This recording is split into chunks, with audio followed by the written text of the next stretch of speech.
זהו ניסוי סימולציה בסביבת עבודה Walkway, שבו יש לנו LED RGB, אשר אמור להידלק בצבע מסוים, במקרה שלי זה צבע כחול, כאשר חיישן אור LDR קולט שיש חושך בסביבה שלו, שזה מתחת ל100 לוקס.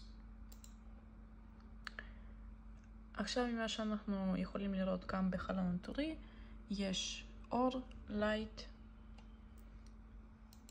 גם פה ניתן לראות שהחיישן אור קולט 500 לוקס, שזה מצב אור. אם אנחנו נוריד את זה מתחת ל100,